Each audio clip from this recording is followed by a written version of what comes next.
नमस्कार दोस्तों। हमारी आज की कहानी है अतीत। आईने गुजरा हुआ वक्त नहीं बताया करते, तस्वीरें ही अतीत को बयां करती है। ये देखो कामना, इन तस्वीरों में तुम कितनी दुखी लग रही हो। तुम्हारे बेटे के कुआं पूजन की तस्वीरें, ये तुम्हारी बेटी की तस्वीरें कैसी एक तरफ को खड़ी है, तुम्हारी गोद को तरसती, और तुम भी उसे कलेजे से लगाने को बेकरार। आज तुम वही अतीत दोहरा रही हो। शायद तुम भूल गई हो कि तुम्हारे साथ क्या हुआ।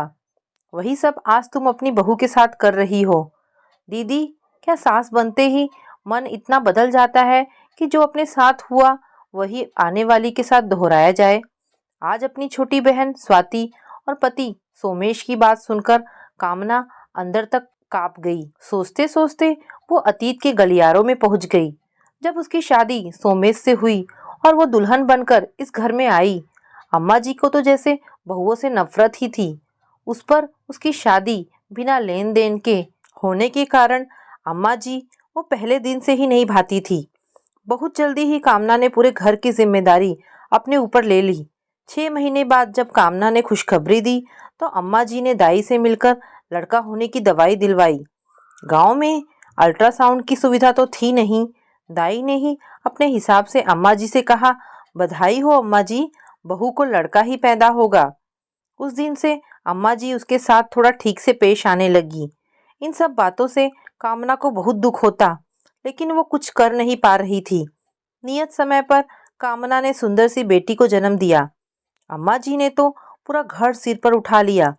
दाई तो डर के मारे अम्मा जी के सामने ही ना आई। अम्मा जी तो उस नवजात को अनाथ आश्रम छोड़ने चल दी थी। उस दिन किसी तरह हिम्मत करके सोमेश ने अम्मा जी के हाथ पैर जोड़े। अम्मा जी ने सोमेश की बात तो मान ली, लेकिन अपने ही बच्ची को घर में पराई बन गई। 2 साल बाद कामना के पैर फिर भारी हुए। इस बार अम्मा जी ने पहले ही कह दिया, जो अब के भी लौंडिया को जन्म दिया तो अपना बोरिया बिस्तर बांध लीजो। कामना हर समय डरती रहती, भगवान की मेहरबानी कहे या कामना की किस्मत, इस बार उसने बेटे को जन्म दिया। बेटे के पैदा होने की खुशी में अम्मा जी ने बड़ी दावत करी, कुआं पूजन भी रखा। जहाँ बिटिया माँ की गोद को तरसती रहती, वहीं वो छोटे भाई को माँ की गोद में देखकर आंसू भर बोलती, मुझे माँ की गोद क्यों नहीं मिलती। कामना तो माँ थी, दोनों बच्चों से उसे पूरा लगाव था। कुछ सालों बाद अम्मा जी चल बसी। अब तो घर की कमान कामना के हाथों में आ गई।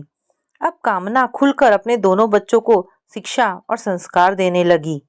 1 साल पहले ही कामना गौरी को बहू बहू बनाकर घर लाई थी। गौरी के आते ही अम्मा जी की जगह कामना ने ले ली और कामना की जगह गौरी ने।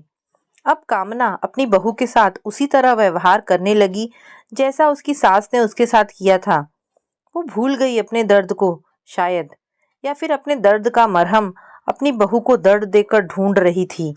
2 महीने पहले ही गौरी ने खुशखबरी दी थी। कामना जी दिन रात बेटे बहू से चेकअप कराने को कहती। गौरी बहू अब तक तो सब सहन कर रही थी, लेकिन अब वो चेकअप के लिए तैयार नहीं थी। सोमेश ने कितना समझाया कि तुम क्यों पाप का भागी बनना चाहती हो। कामना यही जवाब देती, इस घर में बेटियां पैदा करने का रिवाज नहीं है। आज सोमेश जी ने कामना जी की छोटी बहन स्वाति को बुलाया था कि वो ही कामना को समझाए। स्वाति ने आते ही कामना जी के सामने उस समय की कुछ तस्वीरें रखी, जिसमें उनके चेहरे की वो उदासी उस मुस्कान से भी नहीं छुप रही थी जो उन्होंने जमाने के लिए अपने चेहरे पर चिपका रखी थी। देखो दीदी, याद आया वो समय जब आप अम्मा जी के जुल्मों से परेशान थी। अपनी बच्ची को प्यार ना दे पाने का कितना दुख था आपको। आप यही कहती थी कि मैं अपनी बहू को ऐसे दुख नहीं दूंगी, और अब आप भी वही कर रही हैं जो अम्मा जी ने आपके साथ किया। क्या सास बनते ही सभी औरतें ऐसी ही हो जाती हैं?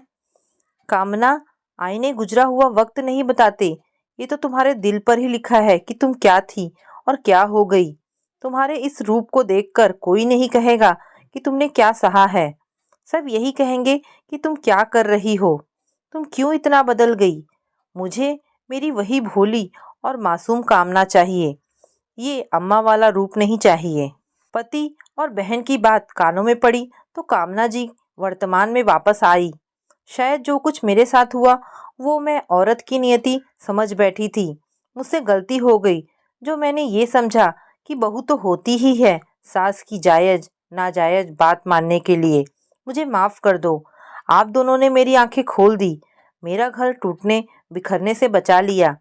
मैं आज ही गौरी बहू से भी माफ़ी मांग लूँगी। कामना जी की बात सुनकर सोमेश के दिल को बहुत सुकून पहुंचा। वो कामना जी को गले लगाकर बोले, मुझे मेरी कामना वापस मिल गई, मुझे और कुछ नहीं चाहिए।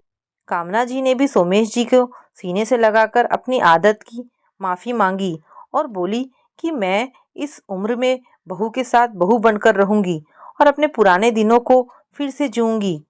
आज आपने मेरे अतीत से मेरा पुनर्मिलन करा दिया। कामना जी गौरी के कमरे की ओर चल दी उससे पुनर्मिलन करने के लिए। तो दोस्तों, ये कहानी आपको कैसी लगी मुझे कमेंट करके अवश्य बताएं। धन्यवाद दोस्तों।